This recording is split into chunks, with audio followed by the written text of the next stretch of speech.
These are facts that could save your life, from Zack films, from knowing what to do if you punctured your lungs, to surviving a fall if your parachute fails. Bro, that's literally one of my worst fears. Priests would remove all of your internal organs if you died in ancient Egypt. Now, they would leave your heart, since they believed it was essential for the afterlife, but they'd store the other organs in jars. Then your body would be covered in salt for 40 days, which sucked out all of the moisture and prevented you from decaying.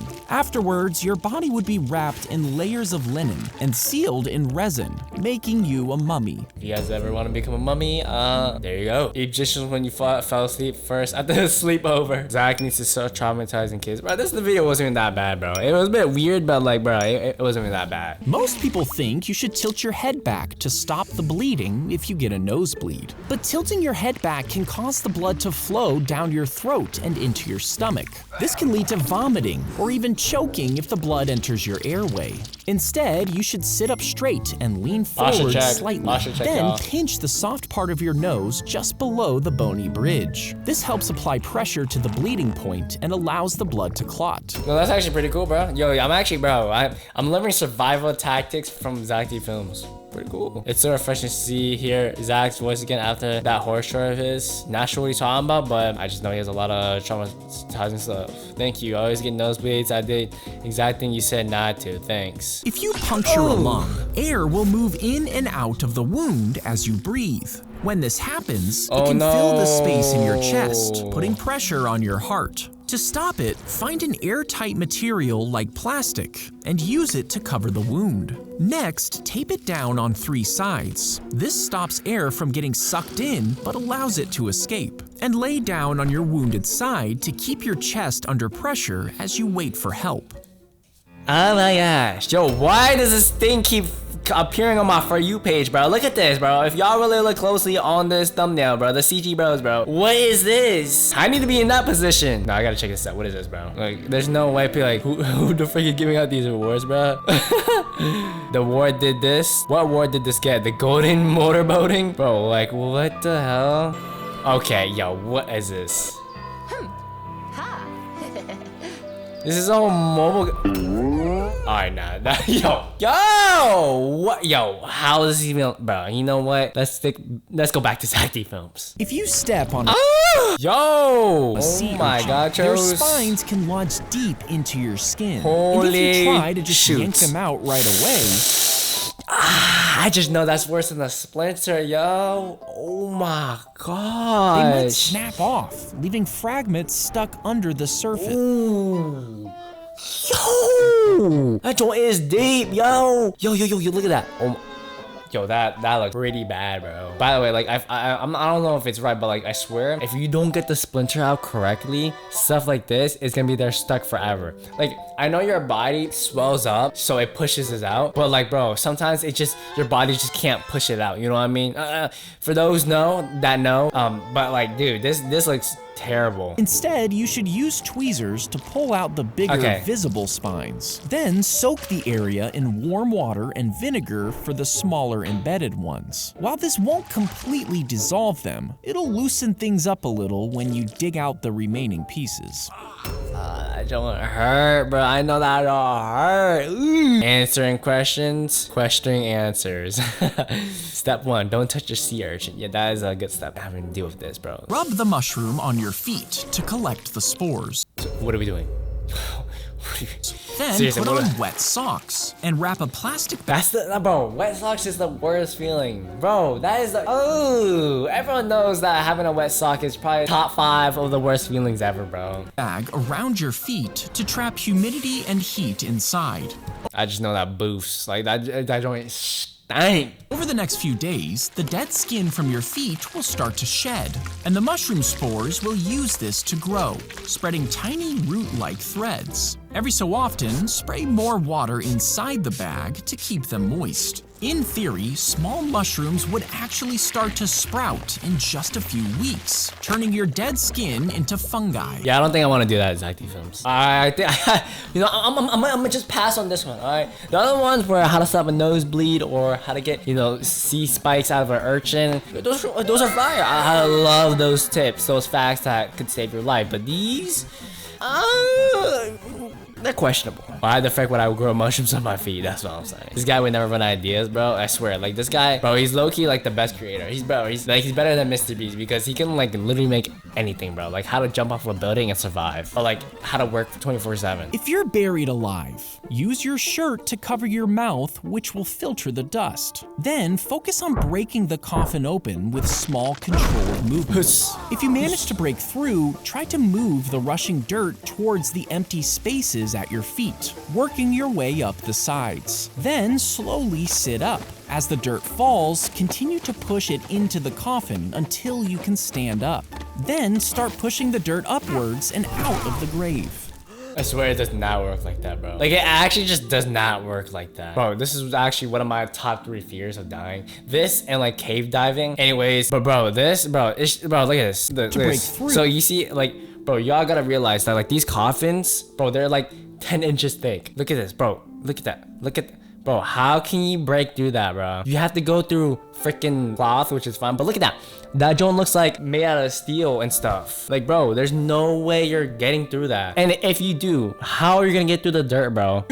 Like, look at this. Try to move the rushing dirt towards the empty space. Like, it just doesn't work like that, bro. That's gonna collapse on your face. The way how the dirt is moving, it does not work like that. And I'm sorry if I'm going on a rant like this because this is one of my worst fears ever. This is at your dirt fall. And the way how he's moving dirt, bro.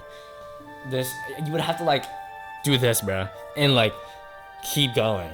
That's not that bad, honestly, but dude, that's just so scary because like dirt has to go somewhere, right? You can't just put it down. Like you have to put it all the, bro, you know what? Let's just move on, bro. I'm going on too far. I'm yapping. If your parachute fails to deploy while you're skydiving, first check for any tangles or obstructions in the lines. If that doesn't work, pull the reserve parachute handle immediately. If the reserve chute also fails, try to spread your body to increase air resistance and aim for a safe landing spot like a soft field. Brace for impact by slightly bending your knees and preparing to roll to absorb.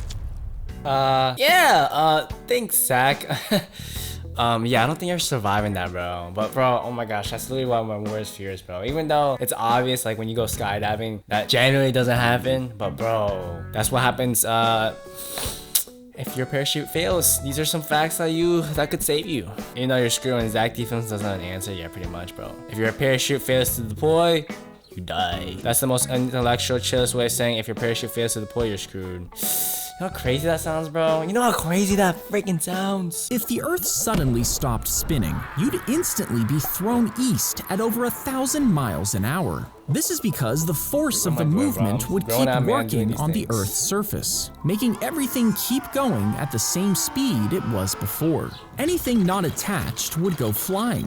Even oceans would shift with devastating force. Yo, that's crazy. And since the atmosphere would keep going too, powerful winds would blast across the planet. Without the spin, the Earth's magnetic field could collapse, and the planet would quickly fry, causing total extinction. Yo.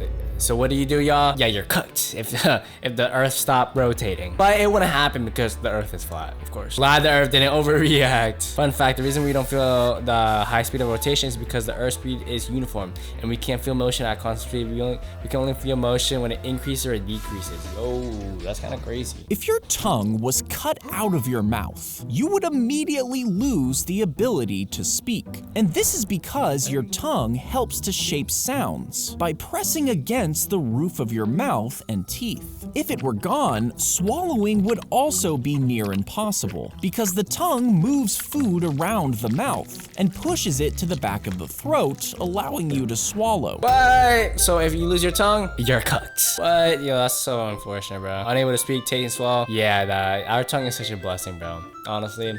Bro, really like, actually, bro, we actually take that for granted, bro. Now, bro, food is so amazing, bro. A Philly cheesesteak, my Vietnamese pho noodles, bro, a burger and fries. Oh my gosh, and chicken tenders with that Chick-fil-A sauce.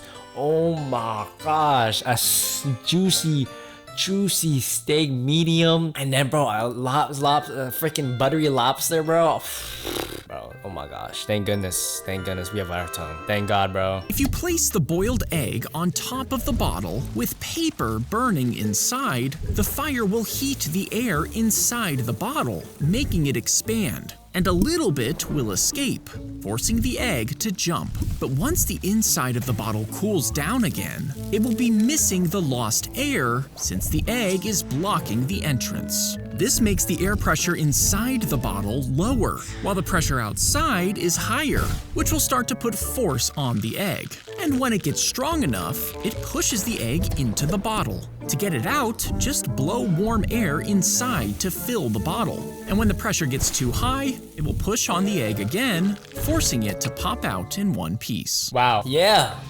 This was so advanced for me, bro. I ain't gonna lie with you. Even though it's a Zack films, bro used like so many terminologies. Pressure, high pressure on the outside, pressure on the inside. It was low. Yeah. This was crazy. My dumb ass thought this was about to how to cook an egg at the start.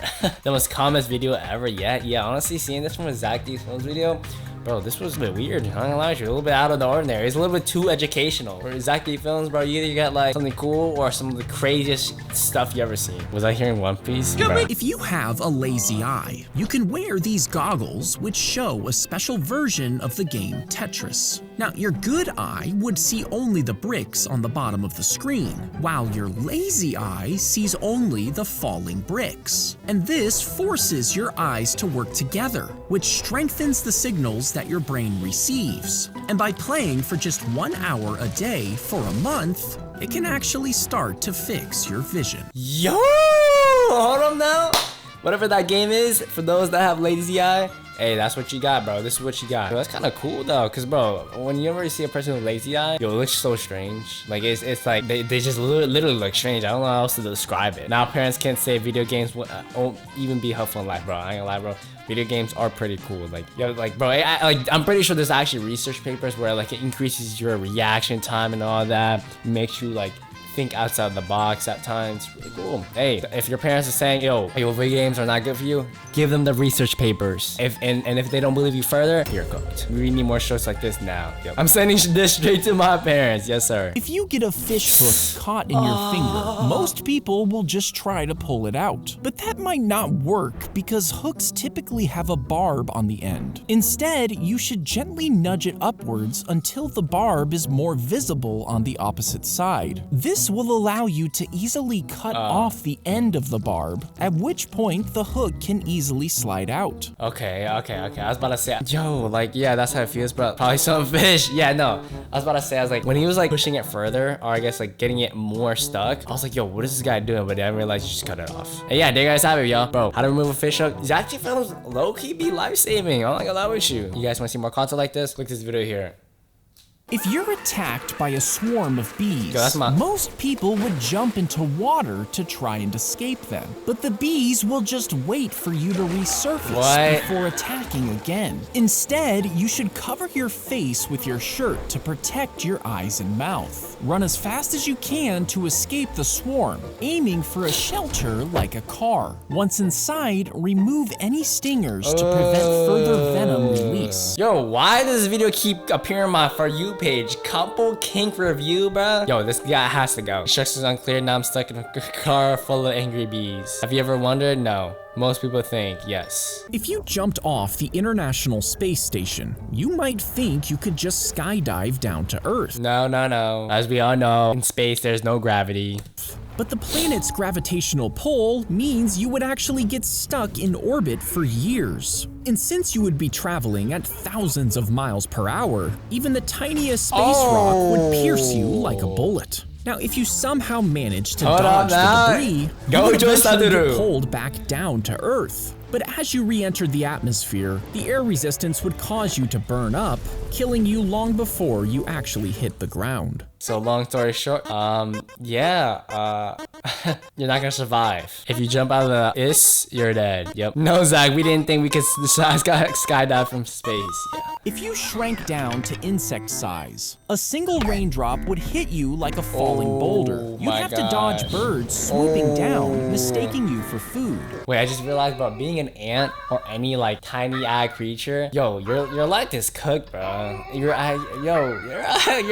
Yo, that's like it's like you're fighting the whole world. It's literally the definition of you versus the whole world, because you have to look out for every single thing. Everything is bigger than you. Yo. Encountering an ant colony would be like facing an army. Their gosh. powerful mandibles could cause serious harm, and a swat from a cat's paw would send you flying through the air. Even the vibrations from human footsteps would feel like earthquakes. Yo, that's so scary, bro. What the hell? Oh my gosh. Ant-Man has been real quiet since this dropped. If all the rain from a storm combined together into a single drop, you would get a raindrop about the size of half a football field. As it fell from the clouds, it would speed up like a meteor, and when it finally hit the ground, its massive force would instantly vaporize your body, leaving nothing behind. Now, 50 of these drops would release the same energy as an atomic bomb, blasting a huge crater into the earth. Bro, that's cap. There's no way that's got... Bro, that's... So basically, rain is deadly for small insects. Wait, actually, not the small ones, the really tiny ones like tiny ants. Yo, I feel bad for ants, bro. Like, yo, anything... Bro, all you do is work 24/7, try to find food, and then you have humans mess with you, either stomp on your little home, or like freaking, yo, or like you have to deal with rain, floods. When it's just like what? Sprinkling showers to us? Yeah. There you guys have it. Facts that could save your life. You guys want to see more content like this? Click this video here.